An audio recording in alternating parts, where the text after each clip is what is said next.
So, hello everyone. This is your educator Amit Vijay, and today we will be starting with our new subject, power systems. So, in power system, we will start with the topic compensation technique. So, ये compensation technique एक basic topic है जो power system के starting में ही हम cover करना पसंद करते हैं क्योंकि इसमें basically पावर सिस्टम के जो बेसिक एंटिटीज़ हैं जो जैसे लाइन फ्लो पावर फ्लो ये सारे एंटिटीज़ इसमें कवर हो जाते हैं सो कंपनसेशन टेक्निक्स क्यों यूज़ होती है कैसे यूज़ होती है किस पर्पस के लिए यूज़ होती है वो हम इस पूरे टॉपिक में कवर करेंगे as you can see on the screen it is mentioned due to excess of load the voltage profile of the line is disturbed so to compensate that we use various methods जैसे कि अभी explain किया कि electricity produce हुई एक generating station में वहाँ से ट्रांसमिट होके लोड के पास चली गई लोड से हमने आगे डिस्ट्रीब्यूट कर दिया normal house hold purposes industrial purposes अलग अलग चीज़ों के लिए तो जो जनरेटिंग स्टेशन से लेके लोड तक इलेक्ट्रिसिटी हमारे पास आ रही है अब उसमें लाइन में वेरियस लॉसेस होंगे अब लॉसेस होंगे फॉल्ट्स होंगे उनकी वजह से क्या होगा वोल्टेज प्रोफाइल है जो जैसे कि हमने जनरेटिंग स्टेशन पे 220 वोल्ट्स की एक वोल्टेज दी लेकिन वो लोड तक पहुंचते 220 वोल्ट्स नहीं रहती है वो 110 हो जाएगी वो और कम हो जाएगी सो टू कंपनसेट दैट ये जो लॉस हो रहे हैं लाइन में reactive power loss other losses इनको कंपनसेट करने के लिए हम अलग अलग कंपनसेशन टेक्निक्स यूज करते हैं अब बेसिकली कंपनसेशन टेक्निक्स कौन कौन सी यूज करेंगे उसको समझने से पहले हम बेसिकली ये समझते हैं कि एक्चुअली एक लाइन के अंदर एक्टिव और रिएक्टिव पावर कैसे फ्लो होती है जैसे कि आप स्क्रीन पे देख पा रहे हैं ये क्वेश्चन लिया है मैंने सैम्पल क्वेश्चन इसमें दो मशीन्स हैं machine A and machine B आप मेरे एरो पे देख सकते हैं जैसे कि मशीन ए है उसका वोल्टेज प्रोफाइल दे रखा है 100 वोल्ट्स एंड 30 डिग्री उसका डेल्टा हो गया और वो कनेक्टेड है एक लाइन से जिसकी इम्पिडेंस है 5 ओम्स और वो दूसरी मशीन से कनेक्टेड है that is machine B as you can see where my arrow is heading so machine B का जो वोल्टेज प्रोफाइल है दैट इज 100 वोल्ट्स अब हमें इसमें ये दिखाना है जैसे कि क्वेश्चन मेंशन है which of the following is motor और जनरेटर अब आपको ये बताना है जैसे करंट की डायरेक्शन यहाँ एरो में दिखा रखी है करंट मशीन ए से बी में ले जा रहा है लेकिन आपको अगर ट्राई करना है एक्सपेरिमेंटल पर्पस के लिए तो आप बी से ए में भी लेके आ सकते हो इट डजेंट मैटर लेकिन हमने इसमें ऐसे ही करंट की डायरेक्शन रखी है अब हम ये चेक करेंगे कि कौन सी मशीन जनरेटर है और कौन सी मशीन मोटर है अब ये चेक करने से पहले मैं आपको थोड़ा सा टॉपिक कवर करा दूं कि हमेशा एक चीज आप याद रखिए कि जनरेटर होगा वो रियल पावर देगा कभी रियल पावर लेगा नहीं जनरेटर की हमेशा रियल पावर देने की पॉजिटिव आएगी और मोटर कभी भी आपको रियल पावर डिलीवर नहीं करेगी मोटर हो सकता है कि रिएक्टिव पावर दे दे अगर अलग पीएफ पे काम कर रही है वो आगे फर्दर क्लासेस में कवर करेंगे हम बट कभी भी मोटर रिएक्टिव पावर दे नहीं सकती लाइन को हमेशा लाइन से रिएक्टिव पावर लेगी वो आगे हम न्यूमेरिकल को जैसे सॉल्व करते हैं वैसे वैसे आपको मैं पूरा एक्सप्लेन करता हुआ चलूंगा क्या किया हमने इस प्रॉब्लम के लिए ये इसका सोल्यूशन है let the current flow as mentioned in the diagram जैसे करंट की डायरेक्शन है हमने पिछली स्लाइड पे जाते हैं ये इस तरह से ले रखी है अब इसमें हमने पहले क्या किया है कि करंट की डायरेक्शन आई करंट आई उसकी डायरेक्शन के हिसाब से हमने क्या किया हमने इमेजिन किया कि साइड ए से लेके साइड बी तक करंट जा रहा है अब तो ये करंट कितना होगा सबसे पहले हम ये फाइंड कर लेते हैं तो इसके लिए सीधा सा ओम्स लॉ लग जाएगा कि मशीन ए से बी की जो भी पोटेंशियल डिफरेंस होगा उसे डिवाइड कर दीजिए रेस्पेक्टेबल इम्पिडेंस से वो हमने डिवाइड किया तो हमारा करंट निकल के आया as you can see with my arrow की 10.352761 एंगल 15 डिग्रीज ये करंट हमारा निकल के आया अब इतना करंट मशीन ए से मशीन बी की तरफ जा रहा है द कॉम्प्लेक्स पावर अब मशीन ए कितना कॉम्प्लेक्स पावर डिलीवर कर रही है ये फाइंड आउट करने के लिए हमें सीधा क्या करना है, कॉम्प्लेक्स पावर का फॉर्मूला क्या होता है, वी आई कॉन्जुगेट, जो भी करंट निकला है उसका conjugate multiplied by respectable voltage. तो मशीन ए से पावर कितनी आएगी वो हमने एस ए से डिनोट कर ली।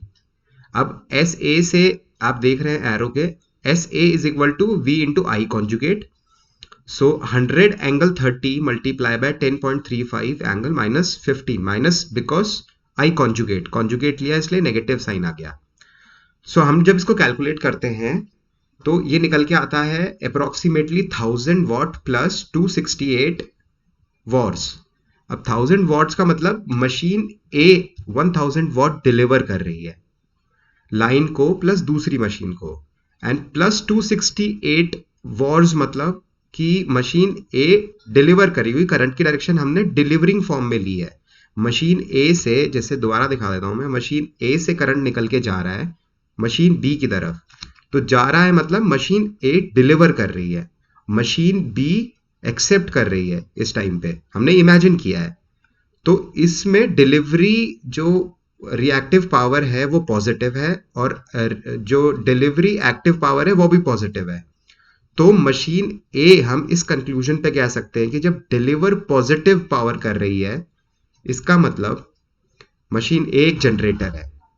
मशीन ए जब एक जनरेटर है तो एक्टिव पावर पॉजिटिव हो गई मतलब डिलीवर पॉजिटिव कर रही है। यहाँ पे अगर करंट की डायरेक्शन हम उल्टी लेते, एग्जांपल बी से ए की तरफ लेते, तो हम ये देखते इस करंट, ये मशीन ए ले रही होती करंट, लेकिन उस केस में आप देखिएगा कैलकुलेट करके, उस केस में आप जब करंट की डायरेक्शन ओपोजिट कर देंगे तो उसमें नेगेटिव साइन आ जाएगा -999.733, या पॉजिटिव भी आएगा तो वो एक्सेप्टेंस का आएगा, वो हम मशीन बी में देखेंगे क्योंकि मशीन बी पे करंट एक्सेप्ट हो रहा है। तो अब इसमें क्या किया, नाउ जब हमने ये देखा कि भाई 1000 वॉट डिलीवर कर रहा है और 268 वॉट वॉट्स भी डिलीवर कर रहा है, तो दोनों एक्टिव रिएक्टिव पावर मशीन ए डिलीवर कर रही है, तो कंक्लूजन ये हो गया कि दिस इज अ जनरेटर। अब मशीन बी पे हम कंफर्म करने के लिए एक्शन देखते हैं, मशीन बी मोटर है या जनरेटर है। वैसे तो मशीन ए के बाद ही हमें समझ में आ गया कि मशीन ए जनरेटर है, तो ऑब्वियसली बी मोटर होगी। फिर भी न्यूमेरिकल पर्पसेस के लिए हम कंफर्म करते हैं, कैसे, दोबारा से आगे उसे सॉल्व करके। जैसे आप इसमें आ जाइए, now the action at machine B is S B हमने कॉम्प्लेक्स पावर ले ली मशीन बी पे, तो मशीन बी पे complex power V B multiply by I conjugate. अब V B multiply by I conjugate जब हम करते हैं तो आप एक चीज याद रखिए, यहाँ पे करंट की डायरेक्शन हमें ये शो कर रही है कि करंट मशीन बी में आ रहा है, it is taking the respectable current, it is not delivering. तो यहाँ पर जो हमारे पावर की वैल्यू आएगी वो एक्सेप्टेंस वाली पावर आएगी कि ये एक्सेप्ट कर रही है, मशीन डिलीवर नहीं कर रही है। अब ये कितनी एक्सेप्ट कर रही है, अप्रोक्सीमेटली 1000 वॉट और -268 वॉट्स एक्सेप्ट कर रही है। अब 1000 वॉट एक्सेप्टेंस का मतलब ये हुआ कि it is delivering negative reactive power. Negative reactive power deliver का मतलब क्या है, एक्सेप्टेंस 1000 वॉट हो रही है, तो मतलब ये मोटर है, मोटर रियल पावर को ले रही है, और ये -268 वॉट्स रिएक्टिव पावर ले रही है। इसको हम ये भी कह सकते हैं कि -268 वॉट्स रिएक्टिव पावर डिलीवर कर रही है। अब तो मशीन बी की टोटल पावर कितनी हो गई, वो 1000 वॉट्स ले रही है और 268 वॉट्स लाइन को डिलीवर कर रही है।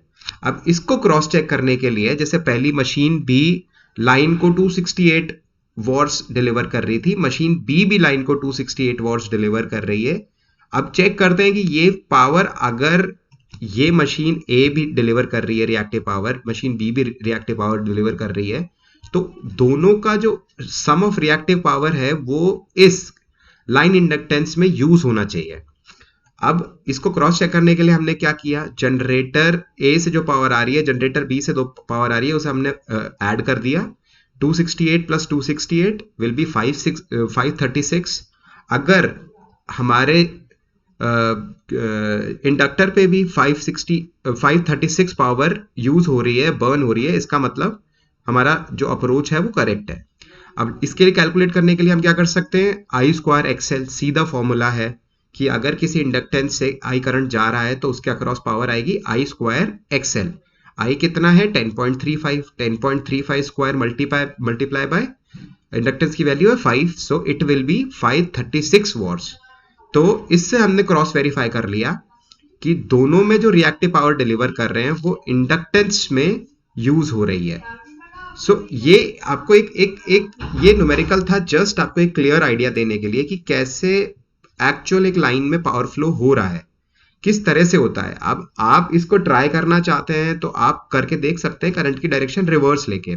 जैसे ही आप करंट के डायरेक्शन रिवर्स लेंगे तो यहाँ पर मशीन बी डिलीवरिंग हो जाएगी और मशीन ए एक्सेप्टर हो जाएगा। उस हिसाब से आप डिलीवरिंग और एक्सेप्टेंस की वैल्यू देख के आप डिसाइड कर सकते हैं कि कौन रिएक्टिव पावर ले रहा है और कौन रिएक्टिव पावर दे रहा है। So now we should move on to our next topic is compensation methods. So what are the compensation methods? So basically there are 2 points to consider in compensation methods. Number one is receiving end. When we talk about receiving end, अब receiving end पे basically receiving end consists of loads, entirely loads.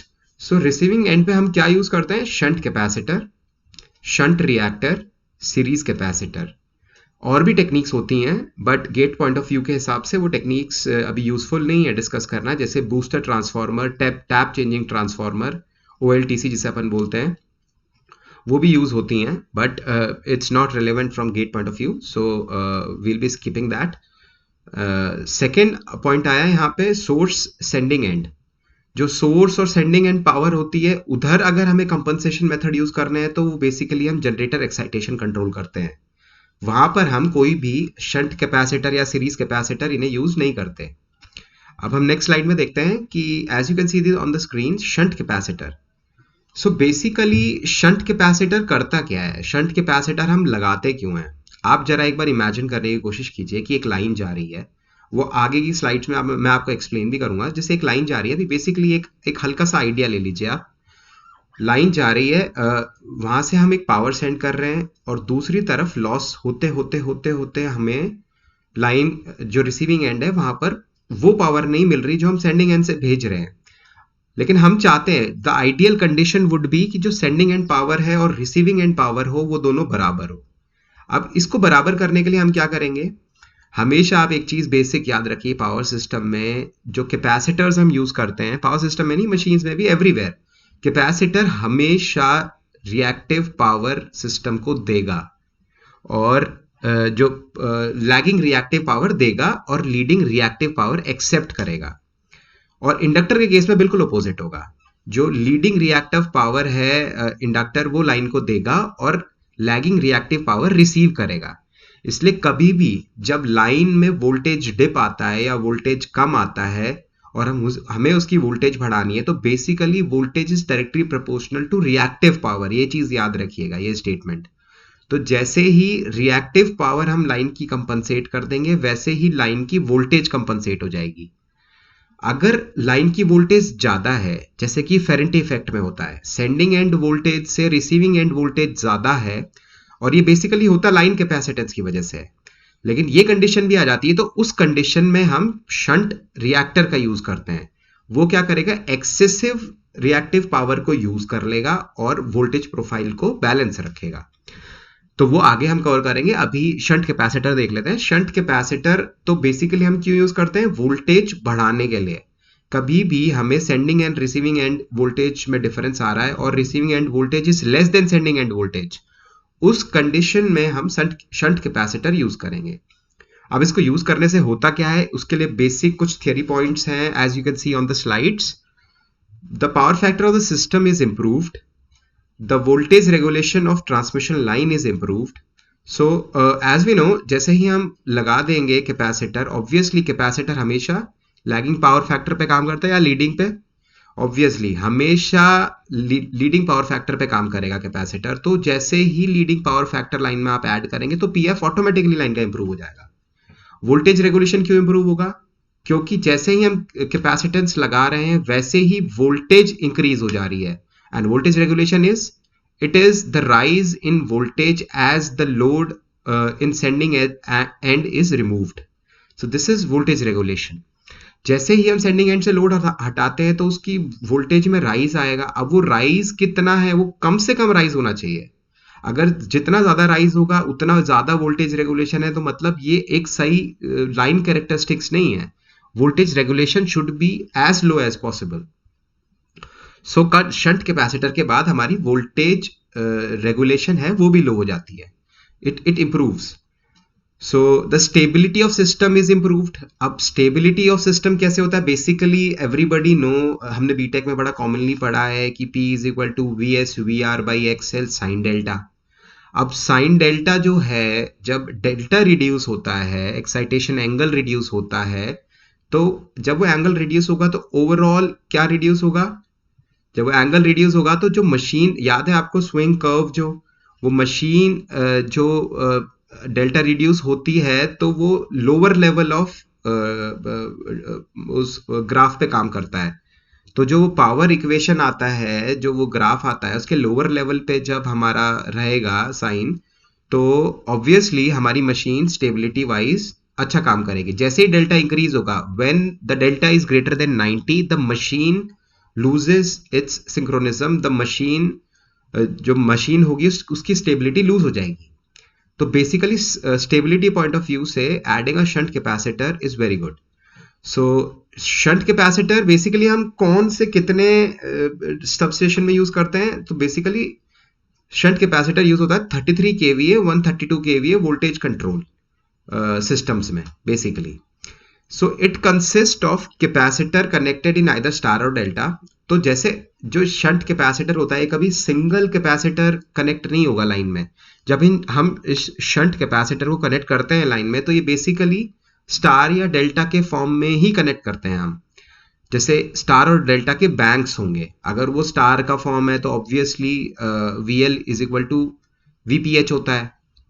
Star के case में होता है या delta के case में होता है? नो, डेल्टा के केस में होता है। V L is equal to V P H, मतलब line voltage is equal to phase voltage. Star के कंडीशन में होता है लाइन करंट और फेस करंट दोनों इक्वल होते हैं। तो स्टार के केस में V P H is equal to V L by root 3 हम कन्वर्ट कर लेंगे जब भी हमें फेस वोल्टेज चाहिएगी। डेल्टा के कंडीशन में V P H is equal to V L. देखिए हम थोड़ा स्लो चल रहे हैं क्योंकि हम we are covering the basics with the gate point of view. So ये बेसिकली अभी मैंने जो पॉइंट बताया स्टार और डेल्टा में कनेक्ट होता है। अब टू प्रोवाइड रिएक्टिव पावर हम शंट कैपेसिटर यूज करते हैं। The rating of capacitor are mentioned in MVR and KVR. This basic knowledge. So as we can see in this slide, जो figure 1 है वो शंट कैपेसिटर का एक basic idea दे रहा हूं मैं आपको कि जो शंट कैपेसिटर कनेक्ट होता है वो किस तरह से होता है। As you can see in my arrow कि यहाँ एक्सी हमने एक शंट कैपेसिटर कनेक्ट किया, ये आर एक्सएल लाइन के वैल्यूज हैं, ये लोड है। ये बेसिक हमारा फेजर डायग्राम है। यहाँ पे आप देख सकते हैं कि लैगिंग पीएफ पे काम कर रही है मशीन और लाइन, आई एम सॉरी, और ये डेल्टा आ गया हमारा, ये हमारा एक्सएल आ गया, आईआर लॉसेस आ गए, ये आईजेड हो गया, वीएस हो गया पूरा। ये एक बेसिक सा एक आइडिया देने के लिए आपको फिगर है। अब शंट रिएक्टर हम ये कंसिडर करते हैं, हम डिफाइन करेंगे कि कैसे एक लाइन में शंट रिएक्टर ऐड करके हम कंपनसेट करते हैं लाइन को। सो फिगर 2 जो है, जहां मेरा एरो है, that is shunt capacitor without compensation. अब ये विदाउट कंपनसेशन वाला जो शंट कैपेसिटर है, तो क्या हुआ, यहाँ सेंडिंग एंड वोल्टेज दी हमने वीएस, लाइन को कनेक्ट किया एक्सएल, यहाँ पे हमारा बेसिक इंडक्टेंस हो गया लाइन का, और सेंडिंग एंड वोल्टेज हो गई V R. Sending end sorry receiving end voltage हो गई V R, sending end power हो गई हमारी Q2 और रिसीविंग एंड पावर है हमारी Q1। ये याद रखिएगा, या नोटेशन में कभी कभी कंफ्यूजन होती है कि जो रिसीविंग एंड पावर है that is Q1, sending end power is Q2। तो और ये लोड आ गया लैगिंग पीएफ पे, cos phi1 लैगिंग पीएफ पे काम कर रहा है। ओके, ये बेसिक हमारा इंपेडेंस डायग्राम आ गया, पावर डायग्राम आ गया, I am sorry, P1 Q1, और ये हमारे कॉम्प्लेक्स पावर आ गई S1।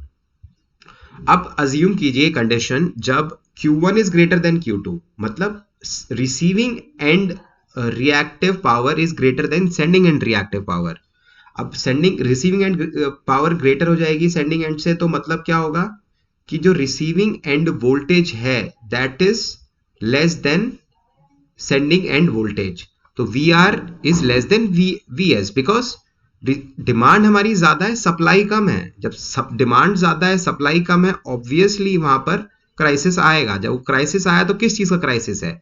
वो क्राइसिस इलेक्ट्रिकल इंजीनियरिंग में वोल्टेज से कंपनसेट होता है कि जब भी रिएक्टिव पावर का क्राइसिस आता है वहां पर हमेशा वोल्टेज में फ्लक्चुएशन आती है।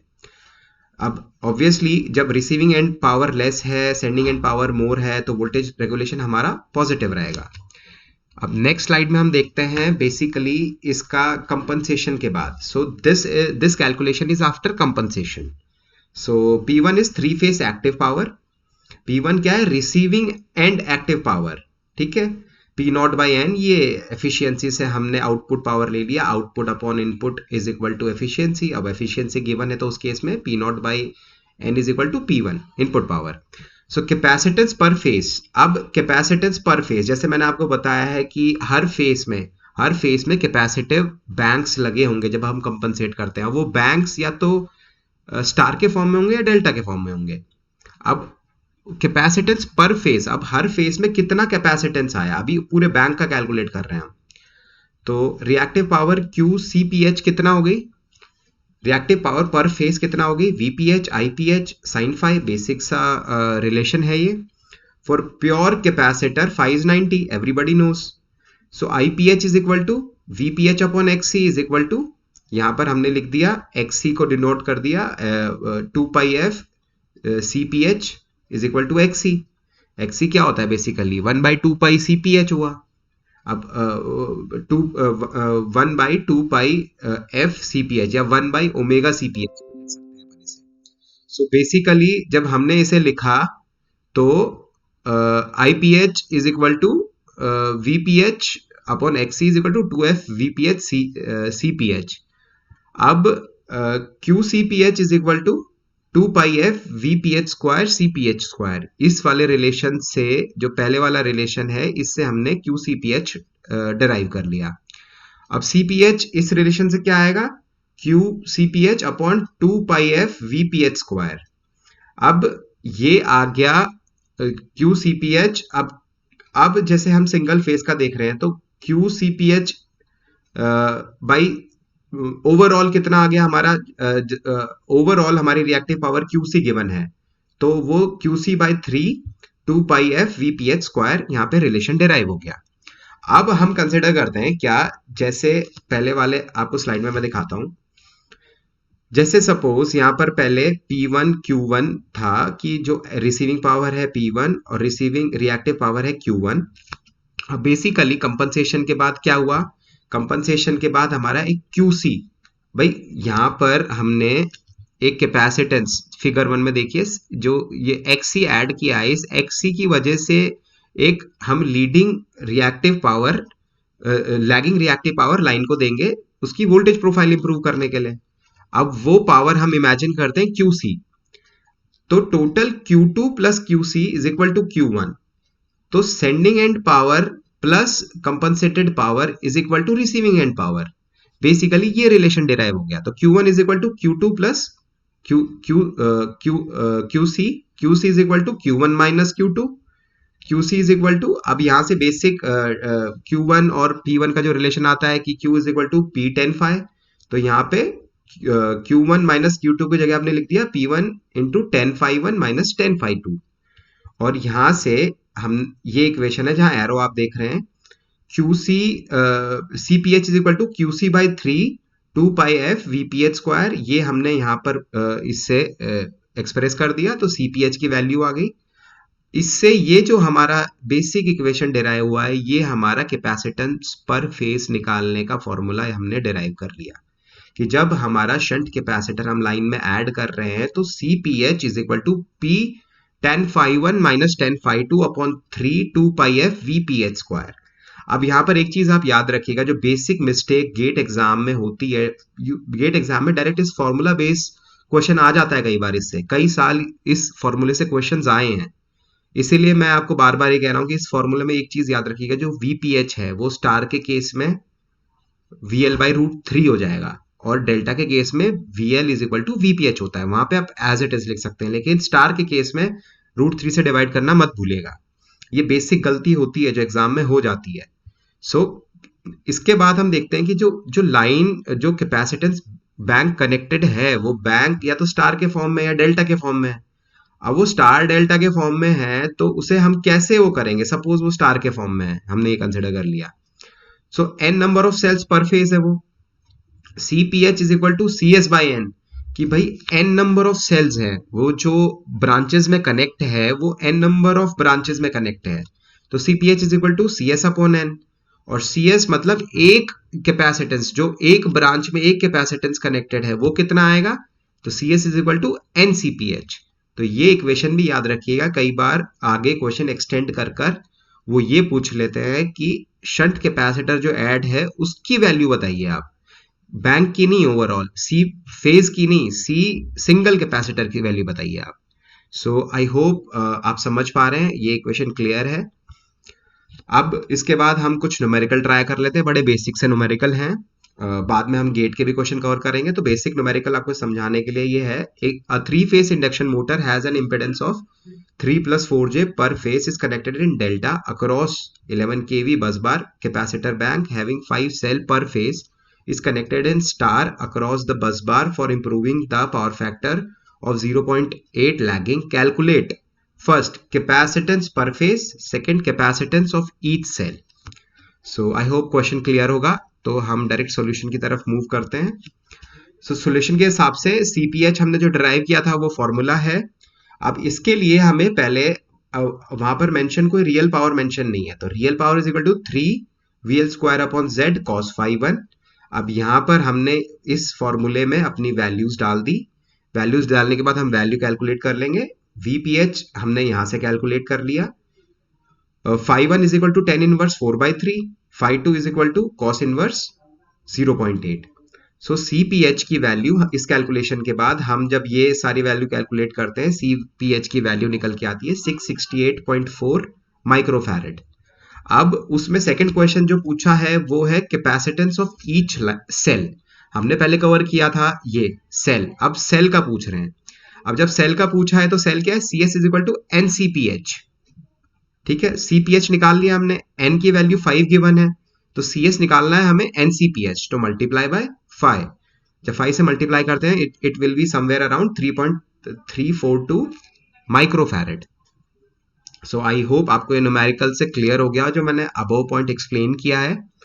अब नेक्स्ट जो हम टॉपिक कवर कर क्वेश्चन है हमारा, a load is supplied by 230 volt 50 hertz active power P and reactive power Q consumed by load such that 1 kilowatt P 1 kilowatt power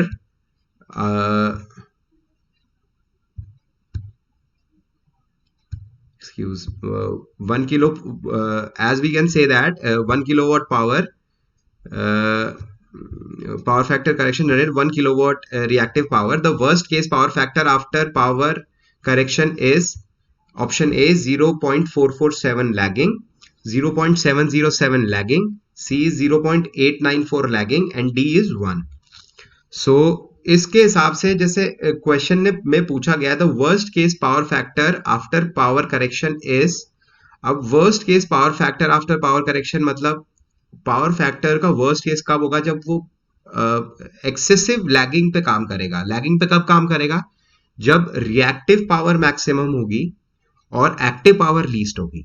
सो इस क्वेश्चन में बेसिकली जो देखने वाली बात है वो ये है कि यहाँ पर एक्टिव पावर को लीस्ट लेना है और रिएक्टिव पावर को मैक्सिमम लेना है। अब यहाँ पे रिएक्टिव पावर की लिमिट दी हुई है 1 किलोवाट से 2 किलोवाट्स और एक्टिव पावर की लिमिट 1 किलोवाट से 2, एक्टिव पावर की लिमिट दी हुई है 1 किलोवाट से 2 किलोवाट्स, रिएक्टिव पावर की लिमिट दी है 1 kVAR से 2 kVAR।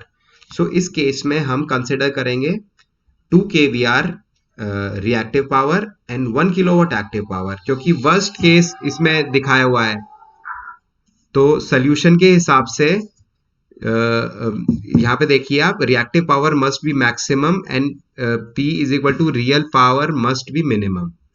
So Q is equal to QL minus QC is equal to 2 - 1। जैसा कि मैंने आपको बताया था कि यहाँ पे रिएक्टिव पावर को 2 लिया है, एक्टिव पावर 1, क्योंकि वर्स्ट केस सिनेरियो है ये, इसलिए Q is equal to 1 kilowatt, और जो उसके बाद हम कैलकुलेट करते हैं, जो हमारा डिफरेंस आ गया इसका वो 1 किलोवाट का आ गया।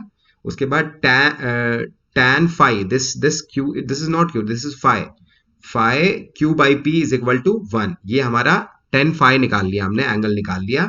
It should be greater than equal to 45 degree. अब ये 45 आया, इसके बाद हमने पी एफ कैलकुलेट कर लिया cos phi। जब cos phi कैलकुलेट किया, 45 डाल के देख लीजिए आप, 0.707 लैग आया। तो ये आंसर हो गया इसका, zero, answer B, 0.707 lagging. So this is GATE exam 2017 question. It is a very simple question. It was of 2 marks. अब 2 marks का question basically just आपको question समझना है। जैसे आप question समझ लेंगे, question solve हो जाएगा।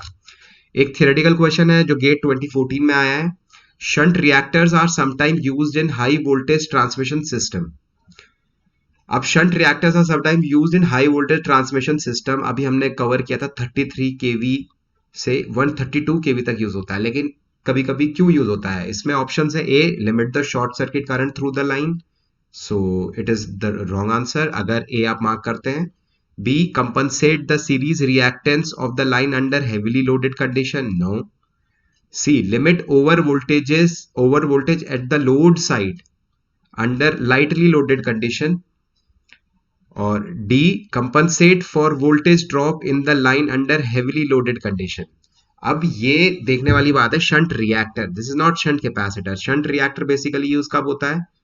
फेरेंटी इफेक्ट जब यूज होता है, कि जब when receiving end voltage is greater then sending end voltage, तो मतलब उसको कंपनसेट करने के लिए हम हमेशा रिएक्टर लगाते हैं। रिएक्टर क्या करता है?